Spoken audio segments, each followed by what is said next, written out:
Shanghai. I'm originally from Germany, but I've been living in Shanghai for 21 years now. I'm by background a PhD chemist, but why I'm here today is because I like watching birds and taking photos of birds. At some point I just read about people liking birds and watching birds, so I started looking for them a little bit in the neighborhood. And then I took some photos of them with a cheap camera and found that interesting, and then it just escalated from there, so that now I really spend a lot of time on that. My car is a little bit embarrassing because you can see it's very dirty. The reason, because I like to go bird watching, you often take roads that are dirty, and I don't really care anymore about how the car looks.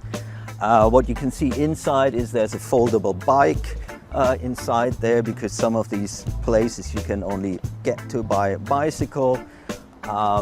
In the back there's a lot of birding stuff. Sometimes I get stuck in the mud, so I have these plastic things to get me out of the mud.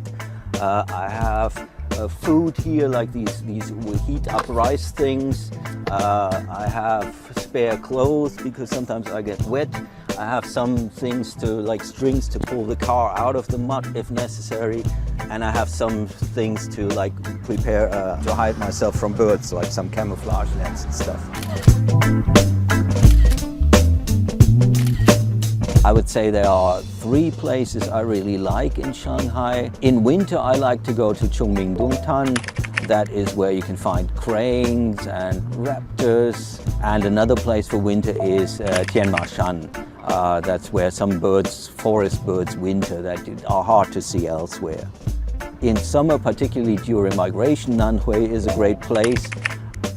There is this thing called the Southeast Asia Pacific Flyway, which is essentially a migration route that the birds take when they breed in the north and spend the winter in the south. And Nanhui is on the coast and it lies on this flyway, so you have a lot of species that are usually not in Shanghai but on migration just for a few days. They pass through that because it's on that flyway. That makes it very interesting. I love owls, so there's something called the Oriental Scops owl, Hong Jiao Xiao, I think in Chinese. That's a very cute little bird.